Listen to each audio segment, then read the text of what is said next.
नमस्कार किसान साथियों, आज हम बात करेंगे पपीता की बागवान में समस्या और समाधान के बारे में और कीट प्रबंधन के बारे में। आइए जानते हैं। अगर पत्ती इस तरह से दिख रहा है तो इसमें नाइट्रोजन की कमी है। अगर पत्ती इस तरह से दिख रहा है तो इसमें फास्फोरस की कमी है। अगर पत्ती इस तरह से दिख रहा है तो इसमें पोटेशियम की कमी है। अगर पत्ती इस तरह से दिख रहा है तो इसमें मैग्नीज की कमी है। अगर पत्ती इस तरह से दिख रहा है तो इसमें मैग्नीशियम की कमी है। अगर इस तरह से दिख रहा है फल तो इसमें बोरॉन की कमी है। आइए कीट प्रबंधन समस्या के बारे में जानते हैं। रेड स्पाइडर माइट की समस्या, इसका लक्षण। माइट घुन रेशमी जालों के नीचे पत्तियों के अंदर उदार वाली सतह से रस को चूसते हैं। पीले धब्बे दिखाई देते हैं जो सूख कर गिर जाते हैं। इसमें आप डायमेथोएट 30% इसी का इस्तेमाल कर सकते हैं। एफिड्स द्रुम युका की समस्या, इसका लक्षण।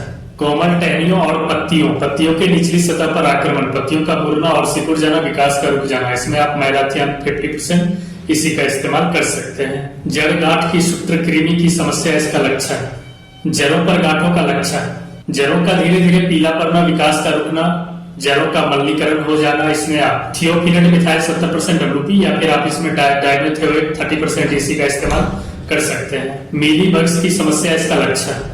शुरुआत में प्रभावित भाग हरितहीन, बाद में भूरे रंग के बदल जाते हैं और सूख जाते हैं। इसमें आप बुप्रोपेजिन का इस्तेमाल कर सकते हैं। पपीती के फूल के टिड्डे की समस्या, इसका लक्षण। शिशु और वयस्क दोनों अपने छेदने और चूसने वाले मुख्य भागों से निचली पत्ती की सतह से रस को चूसते हैं, जिससे पीलापन हो जाता है। इसमें भी आप बुप्रोपेजिन का इस्तेमाल कर सकते हैं। सफेद मक्खी की समस्या, इसका लक्षण। शिशु और वयस्क दोनों पौधे से रस को चूसते हैं और पौधे की शक्ति को कम कर देते हैं, जिससे कि पत्तियां पीली होकर के गिर जाती है। इसमें आप डायटेनथुरान 50% WP का इस्तेमाल कर सकते हैं। फल की मक्खी की समस्या, इसका लक्षण। मादा अपने नुकीले की मदद से फलों और फलियों पर पके हुए फलों को छेदता है। फलों के गुदे को खाते हैं, संक्रमित फल सड़ने लगते हैं। इसमें आप मैलाथियन 50% का इस्तेमाल कर सकते हैं। तने में सड़ांध, कॉलर रॉट, स्टेम रॉट की समस्या, इसका लक्षण। जमीनी स्तर पर पानी से लथपथ धब्बे जो बड़े हो जाते हैं, जिससे सड़ने लगते हैं, पौधे बौने हो जाते हैं। इसमें आप कॉपर ऑक्सीक्लोराइड 50% WP का इस्तेमाल कर सकते हैं। डैम्पिंग ऑफ की समस्या, इसका लक्षण। संक्रमण के मामले में जड़ सड़न भी देखी जाती है।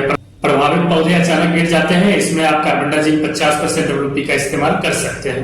एंथ्रेक्नोज की समस्या, इसका लक्षण। रोग डंठलों, पत्तियों और फूलों के हिस्सों पर हमला करता है। फल गंदे भूरे रंग के हो जाते हैं, फल सड़ जाते हैं। कभी कभी पके हुए फलों पर भी भूरे रंग के घाव दिखाई देते हैं। इसमें आप कॉपर ऑक्सीक्लोराइड 50% WP या फिर आप इसमें कार्बेंडाजिम 50% WP का इस्तेमाल कर सकते हैं। पाउडर रूपी फफूंद की समस्या, इसका लक्षण। पत्तियों के दोनों किनारों पर और युवा पौधे के तनों पर छोटे गोलाकार पाउडर जैसे धब्बे दिखाई देते हैं। इसमें आप सल्फर 80% WP या फिर आप इसमें मैकोजेब 75% WP का इस्तेमाल कर सकते हैं। पपीते के पत्तियों का मुड़ना, इसका लक्षण।